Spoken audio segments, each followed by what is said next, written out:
Deus. E eu quero ler com os irmãos aí, compartilhar com os irmãos o texto, que os irmãos já conhecem o texto, com certeza os irmãos já leram, já estudaram, os irmãos já decoraram, já sabem até o desfecho dessa história, que está no livro de Mateus capítulo 26, do versículo 69 ao 75. Vai falar ali da negação de Jesus. Pedro nega Jesus. Nós sabemos que isso não começou aqui, isso começou lá no Monte Getsemane, quando os soldados prenderam Jesus, levaram Jesus à prisão, e depois Jesus foi levado para o Sinédrio, onde ele é julgado, e a Bíblia fala que o julgamento de Jesus foi uma falsa, eles pagaram testemunho caro, o local não era adequado para fazer o julgamento. O Sinédrio era uma bancada onde se chamava as autoridades daquele local, as autoridades daquela cidade, e ali sentavam as autoridades, então julgavam o réu. Mas a Bíblia diz que o julgamento de Cristo foi uma falsa, porque foi no fundo do quintal da casa de Caifás. Foi no fundo do quintal, foi no pátio da casa de Caifás, do sacerdote, e ali também eles pagaram um testemunho falso para depor contra Jesus. Então Isaías fala que foi um julgamento falso, e aí Jesus estava sendo julgado pelo Sinédrio, um Sinédrio montado falsamente, e ali Pedro, a Bíblia diz que Pedro tinha vontade de seguir até o fim do que ia acontecer com Jesus. Então Pedro, ele todo empolgado, todo cristão empolgado, ele diz: não, para o Senhor eu morro até a morte, para o Senhor eu morro. O Senhor não vai morrer não, Jesus, para o Senhor eu vou até a morte, eu entrego a minha vida para o Senhor. E Jesus então diz para ele: Pedro, nesta noite, antes que o galo cante, tu me negarás 3 vezes. Mas Jesus fala: depois que você se converter, volta para mim, volta para os teus irmãos. Jesus sabe todas as coisas, Ele é soberano, Ele sabe todas as coisas. Então nós vamos ler um texto aqui agora, que os irmãos já sabem o texto, os irmãos já sabem até o final da história, o desfecho. Mas vamos ler, porque é a palavra de Deus que nós vamos ler agora, amém? Ainda de pé. A minha versão é a versão internacional, eu não sei qual que os irmãos estão usando, pode ser que algumas palavras são diferentes, mas ela acaba sendo toda a mesma coisa, ok? Pedro estava sentado no pátio. Uma criada aproximou-se dele e disse: você também estava com Jesus o Galileu. Mas ele negou diante de todos, dizendo: não sei do que você está falando. Depois saiu em direção à porta, onde outra criada ouviu e disse aos que estavam ali: este homem estava com Jesus o Nazareno. E ele, jurando, negou outra vez: não conheço este homem. Pouco tempo depois, os que estavam ali chegaram a Pedro e disseram: certamente você é um deles, o seu modo de falar te denuncia. Aí ele começou a lançar maldições e a jurar: não conheço este homem. E imediatamente o galo cantou. Então Pedro se lembrou das palavras que Jesus lhe havia dito: antes que o galo cante, você me negará 3 vezes. E saindo dali, chorou amarguramente. Tomara que não saia daqui hoje chorando amarguramente, né? Eu espero que você saia daqui chorando. Meu desejo é que você saia chorando, não rindo, chorando, como Pedro saiu chorando. Os irmãos podem tomar assento. Vou fazer uma oração bem curta, mas bem curta mesmo, que é poderosa. Amém? Senhor, repreenda toda a ação do inimigo nessa hora, em nome de Jesus. Pronto, essa é a minha oração, para que nós possamos absorver a palavra de Deus, para que não haja pensamentos, interferência no nosso pensamento nessa hora, que o seu celular esteja no modo avião, para você não receber o pim, o pão, o bam, certo? Que você esteja no modo avião, de repente você está ali ouvindo a palavra e de repente, pim, opa, pegou uma mensagem, pum, opa, é o WhatsApp, é o Line, é não sei o quê, isso tira a sua atenção. Deixa, por favor, o seu celular no modo avião, em referência à palavra de Deus e a Deus e o culto que você está prestando nessa noite para o Senhor. Amém? Eu garanto que em menos de 2 horas nós acabamos a mensagem. Tenho certeza disso. Não, hoje eu vou ser rápido, irmão. É só eu me encontrar aqui, logo nós vamos dar desfecho do negócio, tá certo? Irmãos, eu ouvi todos os louvores aqui. A gente fala: usa-me, transforma-me, muda-me, Pedro passou por esse processo. Doeu, hein? Ele chorou amarguramente. Eu espero que nós também, com essa mesma empolgação de desejo de mudar, de servir, de transformar, que nós saímos aqui também chorando, derramando a nossa lágrima. Meu Deus, o que eu fiz nessa noite?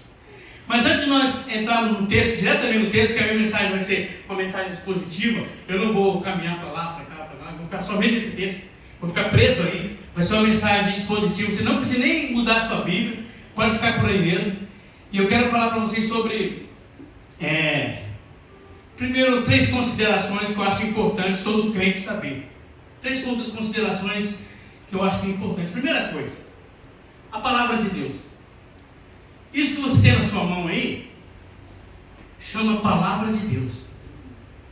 Não é um livro de autoajuda. Põe na sua cabeça. Você não vai ler esse livro só quando você vai, eu estou meio triste hoje, eu vou ler. Eu estou meio assim, descontente com alguma coisa, eu vou ler. Ele não é um livro de autoajuda.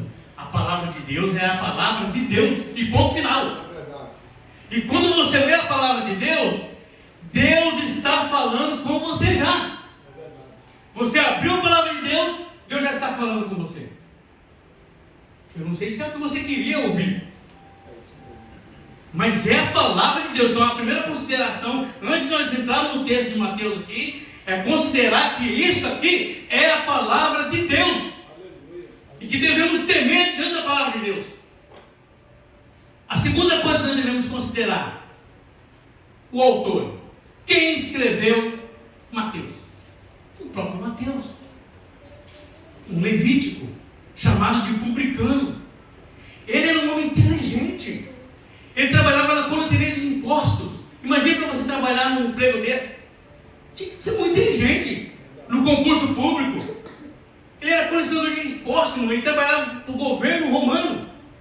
Ele pegava lá, ele falava no idioma da Roma, falava o grego, falava o aramaico. Era um homem super preparado, inteligente, com certeza. Se ele estava ali é por causa que ele tinha condições de estar ali e capacidade de estar ali. Era um homem inteligente, conhecedor profundo, um judeu, mas que era desprezado pelo seu povo, por servir Roma, por ser um colecionador de impostos dos romanos. Você quer fazer um teste? Um serviço da prefeitura de colecionador de impostos, ele vai cobrar os brasileiros por aí. Você vai ser adorado por esse povo. Ele não falou assim, não, esse cara aí, cobrando imposto mil. Moção, aí você chega na pessoa e fala o seguinte, sabe aquele imposto atrasado? Eu vim negociar aí. Como assim? Eu pego o seu carro aí. Você fica louco, assim? Esse brasileiro será odiado pela comunidade brasileira. Olha, meu, esse cara é brasileiro também? Não, era o papel de Levi. Ele era desprezado por ser cobrador de impostos. E um dia Jesus passou por lá e disse, nem falou com ele, só olhou para Mateus, Levi e disse, segue-me. Jesus que olha o coração do homem, que sabe das coisas, segue-me. E a Bíblia diz que imediatamente ele abandonou tudo e passou a seguir Jesus. Por que esse homem fez isso? O que era mais importante que Jesus do que aquele trabalho? Deus conhece os corações dos homens. Jesus conhece bem, Levi. Eu vou precisar de você, porque você mais tarde vai ser um apóstolo meu, e será Mateus seu nome. E aqui ele escreveu Mateus. É o que mais fala do profeta Isaías no Novo Testamento. Qualquer coisinha em Mateus, como está escrito pelo profeta Isaías. Assim como diz o profeta Isaías. Ele é o que mais falou do profeta Isaías, por causa que ele tinha um propósito. Mateus tinha um foco, era converter os primeiros leitores que eram judeus. Ele entende muito política, ele conhece muito aquele caminho. Ele quer alcançar aquele povo. Então ele cita em qualquer circunstância, ele fala, e como está escrito conforme o livro de Isaías. Aí o judeu já pensa, peraí, o livro de Isaías está escrito isso mesmo. É exatamente nesse texto que um pouquinho antes, Mateus escreve assim, e ele calou a boca, e ele não disse uma palavra. Por quê? Isso remete a Isaías 53. E como uma ovelha muda, ficou calado. Então, imediatamente o povo judeu lendo isso, já fala, peraí, ele está falando do Messias. É o Messias que tem esse papel. Então esse era o propósito, esse é o autor do livro de Mateus, um homem judeu, conhecedor profundo da Escritura Sagrada, e que se entregou totalmente ao ofício de ser mestre e de servir Jesus Cristo. E o terceiro propósito, como eu escrevi o terceiro propósito, é qual é o propósito de Mateus ao ler esse texto. Por que ele escreveu isso daqui que nós acabamos de ler? Pedro nega Jesus. Qual que era o propósito de Mateus? O primeiro propósito dele é mostrar que qualquer crente, por mais próximo de Jesus que seja, por mais próximo que seja Jesus, ele pode cometer os mesmos erros que Pedro cometeu. Por mais próximo que você seja de Cristo, por mais pentecostal que você seja, por mais próximo, por mais orador que você seja, você olha lá, você está correndo o mesmo risco que Pedro cometeu. Cuidado. Esse era o primeiro propósito. Cuidado. Você que é discípulo de Jesus, cuidado. Até Pedro, o mais próximo, traiu. Cuidado. Segundo propósito, o foco de Mateus, como propósito de escrever isso aqui, era mostrar que Jesus Cristo era o Messias. Este homem é o Messias. Ele quer provar isso. Ele quer provar isso para nós hoje também, que Jesus Cristo é o Messias. E ele quer, nessa noite, mostrar para nós quão maravilhoso é esse Jesus. Então nós vamos entrar agora no texto. Eu quero entrar de forma assim, detalhada, assim, de alguns pontos. Então a gente lê o texto, a gente lê assim, fala, a gente entende o texto e está tudo certo, é isso mesmo. Mas existem alguns pontinhos que a gente acaba passando por cima, não respeitando. E aí a gente acaba perdendo a maior bênção que existe no texto. Então eu quero começar com as 3 negações de Pedro. E Pedro foi cada vez mais, caindo na sua negação. É isso que Mateus está escrevendo aqui. É incrível a habilidade como Mateus escreve, que ele está narrando 2 histórias ao mesmo tempo. Ele está narrando que Jesus está sendo julgado pelo Sinédrio, e ao mesmo tempo ele está escrevendo que Pedro está negando Jesus. É como se fosse 2 câmeras, um cameraman em Jesus e um outro cameraman em Pedro. Ele está escrevendo aqui, Pedro seguia de longe enquanto Jesus estava sendo julgado. Pedro queria chegar até o fim. Então parece que tem duas câmeras, uma focada em Jesus e outra em Pedro, e a história está andando junto. Pedro está escrevendo, Mateus escrevendo as 2 histórias ao mesmo tempo. Incrível essa habilidade. Então ele começa a dizer aqui, Pedro estava sentado no pátio. Esse pátio que eu falei para você era uma casa, não era um lugar público onde era feito o sinédrio. Então por isso que falaram que o julgamento era uma falsa. Foi no fundo do quintal da casa de Caifás. Juntou lá as autoridades, alguns homens, e lá eles fizeram o julgamento. Um julgamento falso. E Pedro, então, entrou lá nessa casa pequenininho, para que ninguém descobrisse que era ele que estava ali. Era um 007 cristão, sabe? O 007, ninguém pode saber que eu sou crente. É isso aí. Era o Pedro aqui. Ele entrou de fininho no pátio, e o pátio entrava, só tinha uma porta de entrada. A porta que ele entrou, ela tinha que sair. Não tinha 2 portas, a porta de entrada e a porta de saída. Era a mesma porta. Então ele entra e de repente uma criada. O que significa criada? Nós não temos esse termo no Brasil, em português. E quando os tradutores escreveram criada aqui, eles estavam dizendo, sabe o que? Se fosse para traduzir no grego, se fosse para traduzir no original, eu li o texto original, significa criada, uma pessoa insignificante. Fica chato deixar assim, né, pastor? E uma pessoa insignificante. Fica esquisito, né? Então colocou ali uma criada, uma empregada doméstica, uma pessoa que está fazendo seu baitozinho ali, fazendo sois, sabe? Estou fazendo um baita aqui. Não representa perigo nenhum, nada de perigo. Não era uma autoridade que estava ali. Não era uma autoridade que estava ali. Você que é o Pedro. Não! Era uma criada, uma pessoa insignificante, sem autoridade nenhuma. E de repente ela aproxima de Pedro e diz: você também estava com Jesus o Galileu. Mas ele negou diante de todos, dizendo: não sei do que você está falando. Até a primeira queda de Pedro, a negação dissimulada. Eu não sei o que você está falando. Não, peraí. Ou muda de assunto. Ou você não pertence àquela igreja lá, irmão? Ah, não sei o que você está falando. Hã? Ah, te vi naquela igreja lá. Você não está lá. Eu vi. Você foi pescar onde, irmão? Você vai mudando de assunto. Você vai mudando o rumo da conversa. Você vai fazendo igualzinho a Pedro, negando Jesus de forma dissimulada. Lá no refeitório da fábrica, lá na escola, lá na sala. Você não é irmã, você não é irmão. Ei, você não faz. Os seus amigos sabem que você é crente, sabia disso? Ah, vamos mudar de conversa, né? Vamos falar do time do futebol. Quantos crentes têm negado a Jesus de forma dissimulada? Ah, não sei o que tu diz, menina. Irmão, a maior queda de Pedro é a negação de Jesus dissimulada, saindo de fininho da conversa, fazendo de conta que aquele assunto não é com você naquela hora. Quando alguém aponta o dedo para você, você também não é crente? O que você está fazendo aqui? Ei, você já muda a conversa, hã? De negação de forma dissimulada, não, é comigo não. Vai saindo de fininho daquele assunto, vai fugindo daquilo lá, mas por causa do medo de ser envergonhado, medo de ser zombado. Então Pedro negou aqui de forma dissimulada: não sei o que tu dizes. 3 horas antes, Pedro estava lá sentado quando Jesus disse: aquele que me negar diante dos homens, eu o negarei diante do Pai. Eu o negarei. Pedro estava lá ouvindo isso.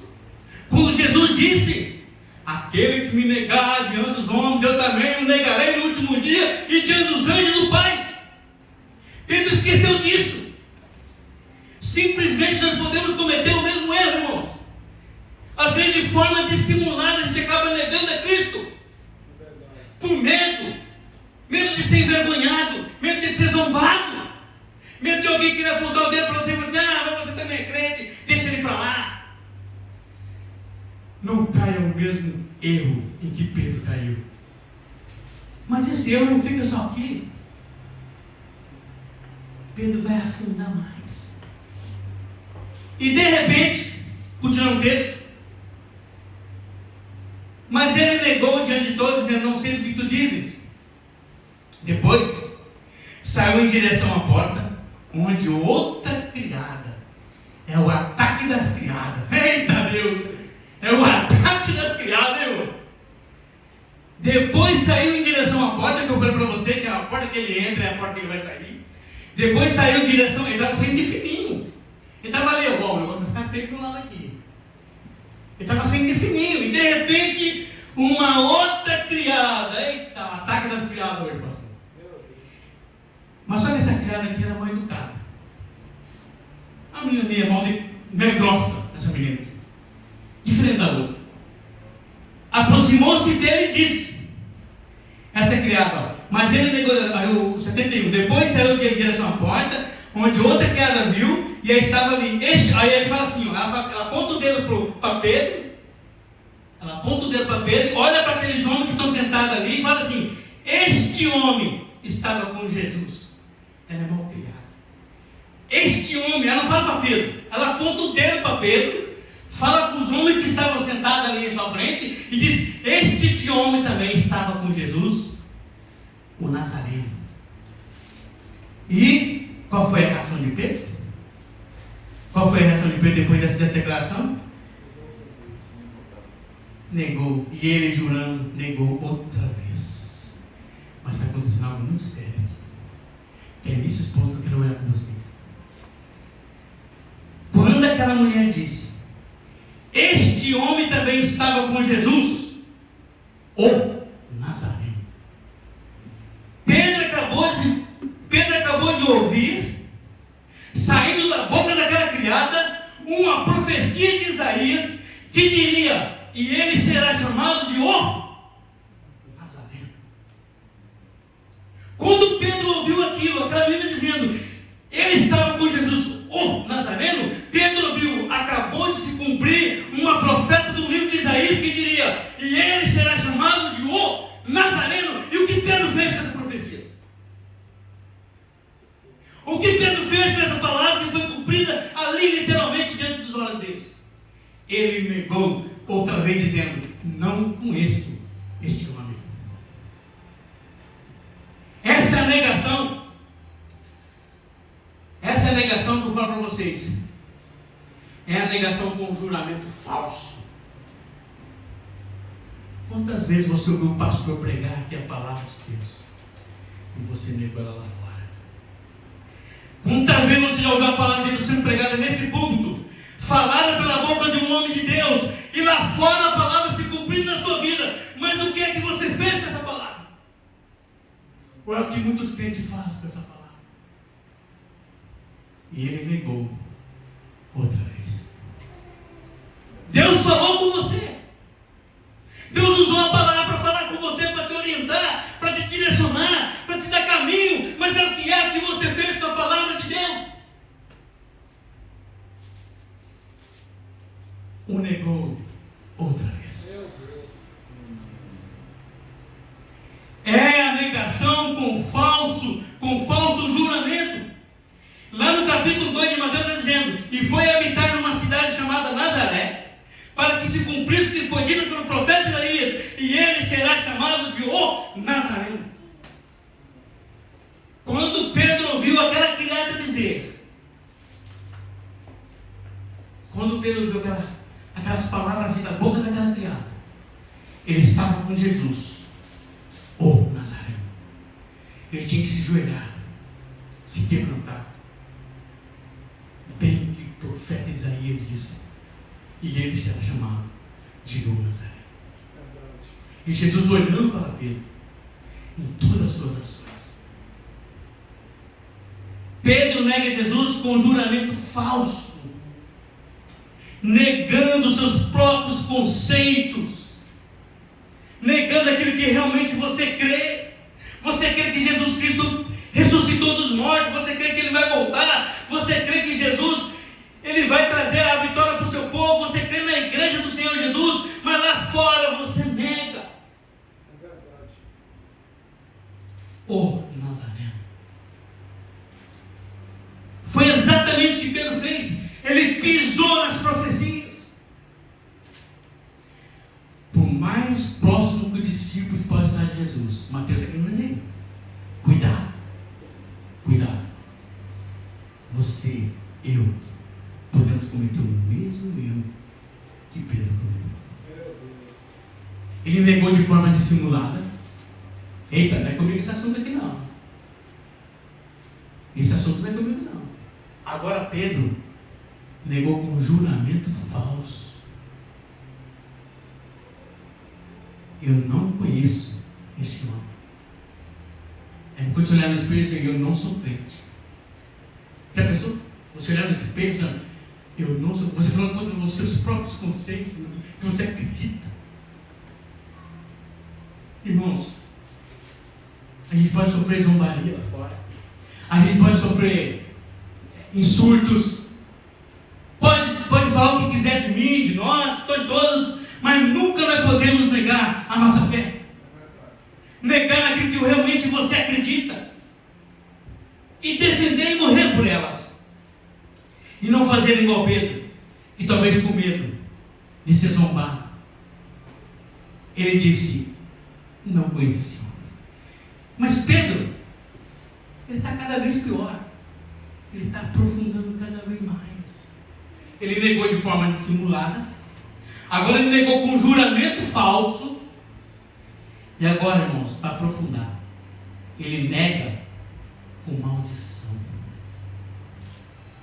Vamos ler aqui, versículo 73. Pouco tempo depois, os que estavam ali chegaram a Pedro e disseram, certamente você é um deles. O seu modo de falar denuncia. E ele começou a lançar maldições e a jurar, não conheço este homem. Pedro foi criado na Galiléia dos gentios. Tinha um sotaque diferente. Falava diferente.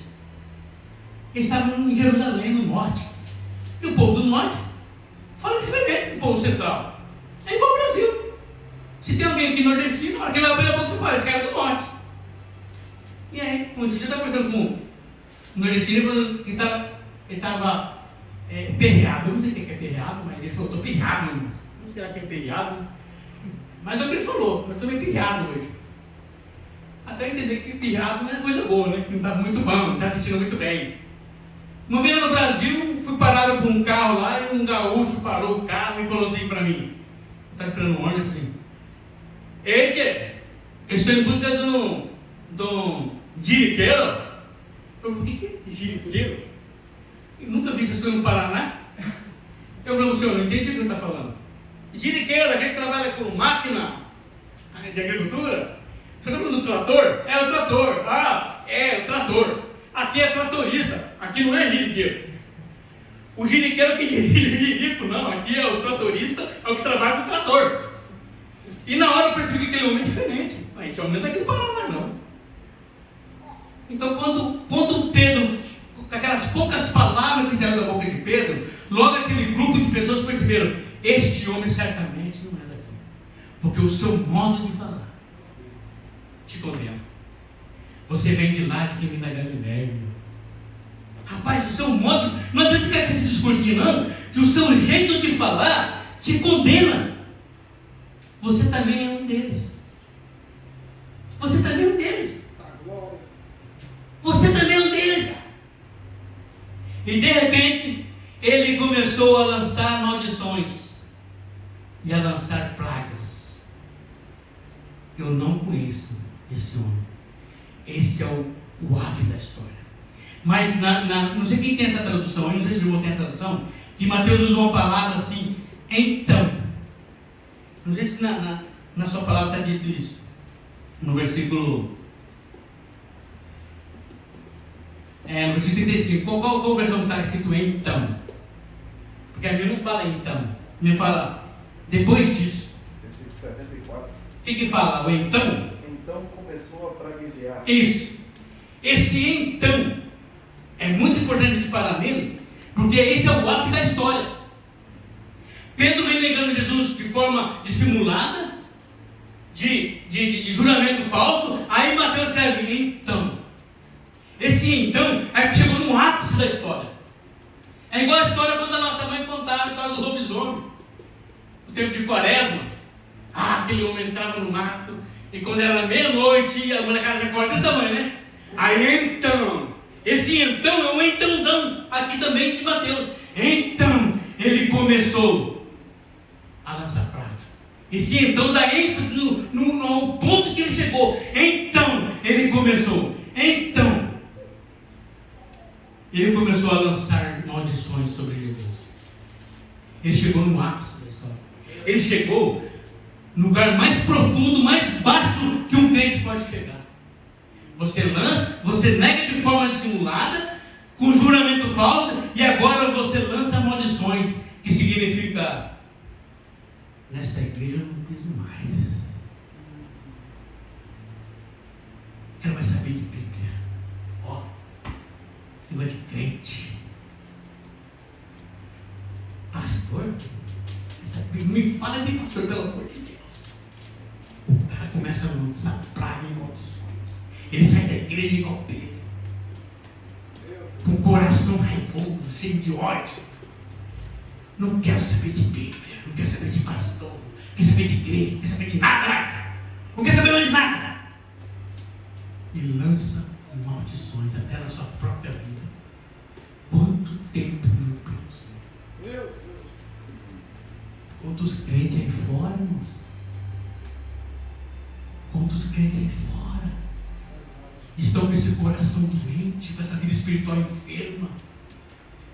Lá eu não volto mais. Lá eu não piso mais. Não quero mais saber de igreja. Não me venha falar de pastor. lançando maldição contra o próprio Evangelho de Jesus Cristo. E o que Jesus disse sobre isso aí? Aquele que odiar essa vida por amor a mim e ao Evangelho, esse encontrou a vida. Se você amar essa vida mais do que ao Evangelho e a Cristo, perdeu a vida. Ele fala uma palavra diferente: achará, perderá.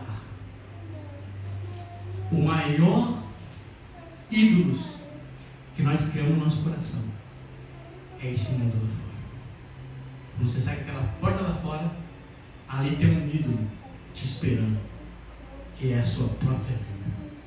Onde o crente muitas das vezes se joelha diante dela e fala: eu estou teu servo. E quando Jesus fala que aquele que odiar esta vida, esse encontrou a vida, por amor a Ele, ao Evangelho. Aprenda a amar o Evangelho. Aprenda a amar a Cristo.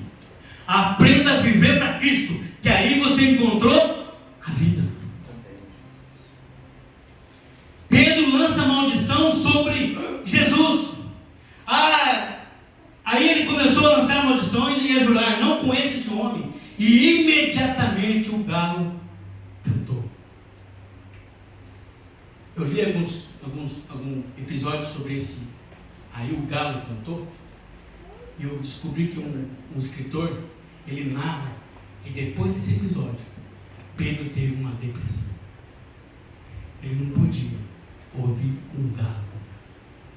Pedro perdeu o ânimo de pescar.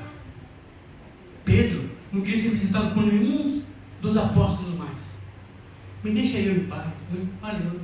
Eu estou envergonhado do que eu fiz. Era vergonhoso o que Pedro fez. E quando aquele galo cantou, a Bíblia diz que ele chorou e ele saiu dali amarguramente, triste, arrasado. Olha o que eu fiz. Olha o que eu fiz com a minha vida. E alguns autores de livros dizem que Pedro ficou com uma depressão, onde ele não podia ouvir um galo cantar, que aquele começava a derramar água nos seus olhos. Ele lembrava desse episódio. E isso ficou por muito tempo. 100 anos de pescar, 100 anos de seguir a vida, por causa do pecado que estava ali dentro do seu coração. E quem é que pode curar agora um homem que está nesse estado de enfermidade? Quem é que pode curar agora um homem que está lá fora, que amaldiçoou, que jurou, que negou a Cristo e que está lançado às trevas? Somente Jesus pode curar essa pessoa. Pedro sabia que não adiantava. Ô irmão, ora por mim. Irmãos, Pedro sabia o que ele fez. Pedro sabia. Pedro chorou amarguramente, triste. Mas o cântico daquele galo, o cântico desse galo, ele representava duas coisas aqui. Não representava só a denúncia.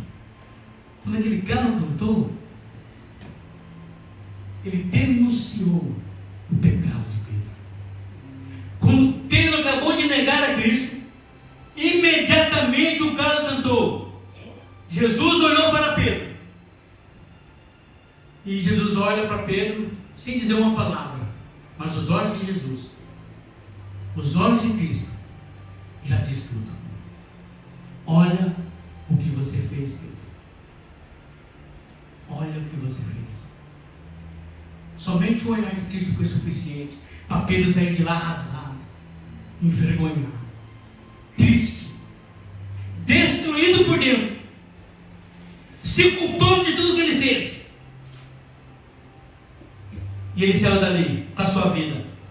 E foi a última vez que Mateus cita Pedro no seu livro. Mateus quis fazer isso. Foi propósito dele fazer isso. Foi a última vez que Mateus cita Pedro nesse livro. Depois você vai ouvir falar de Pedro em Lucas, Marcos, João. Mas o cântico daquele galo não representava só denúncia, só culpa, mas também representava uma outra coisa. o cântico desse galo representa também a graça de Deus. Porque a Bíblia diz aqui, lembrou-se Pedro do que Jesus lhe havia dito. Então o cântico daquele galo também representa aqui a graça de Deus. Lembrou-se Pedro do que Jesus lhe havia dito. Quem sabe, nesta manhã, o cântico desse galo, ele denunciou o seu pecado. Ele denunciou as vezes que você falhou, as vezes que eu errei, que você errou, que nós erramos. Mas o cântico desse galo também, ele representa que é a graça de Deus, que faz com que a gente lembre, ou que nos alerte, cuidado para não cometer o mesmo erro em que Pedro cometeu. E depois disso, irmãos, nós sabemos que há sempre um encontro. Depois desse episódio, nós vamos ver Jesus se encontrar com Mateus em João capítulo 21. Então Jesus olha para João e diz, pela terceira vez, Jesus olha para João e diz: ama-me. Jesus fala para Pedro: tu me amas? Entristeceu-se Pedro por lhe perguntar pela terceira vez: amas-me? E respondeu-lhe: Senhor, tu sabes todas as coisas, tu sabes que eu te amo. E disse Jesus: apacenta minhas ovelhas. Agora Pedro está pronto. Pedro agora está curado. Aquele Pedro triste, aquele Pedro que estava com depressão, hoje agora ele recebe a cura aqui. Jesus disse: tu me amas? Pela terceira vez. Fazer Pedro lembrar. Pela terceira vez. Pedro se entristeceu. Por que Pedro se entristeceu? Porque ele lembrou o que ele fez. Ele lembrou. E ele já não dá mais nenhuma resposta para Jesus. Agora ele abaixa a cabeça e diz: Senhor, tu sabes todas as coisas. Tu sabes todas as coisas. Eu já não falo mais nada. A minha vida está nas suas mãos. Se você tem esse desejo de Pedro, que a sua vida esteja na mão do Senhor, lembra dessa palavra. Pode ser que essa mensagem, irmãos, ela representa aqui uma noite terrível de Pedro. Essa noite terrível que Pedro passou, ela pode representar uma vida inteira de um crente, de negação, de erros, de falhas, de mentiragens. Essa noite terrível de Pedro pode representar uma vida toda de um cristão. Mas há sempre um conserto, há sempre um encontro, há sempre um meio de voltar, de reconquistar, de recomeçar. E essa noite, esse dia que Deus preparou, pode ser que eu seja aquele galo que está cantando, denunciando algumas coisas, mas também dizendo para você que é a graça de Deus, que há um encontro, que há uma cura. Não carregue o seu coração amargurado, não carregue o seu coração triste lá fora, porque lá fora não existe cura. A cura está com Cristo. A cura está aqui, na igreja do Senhor, ouvindo a sua palavra.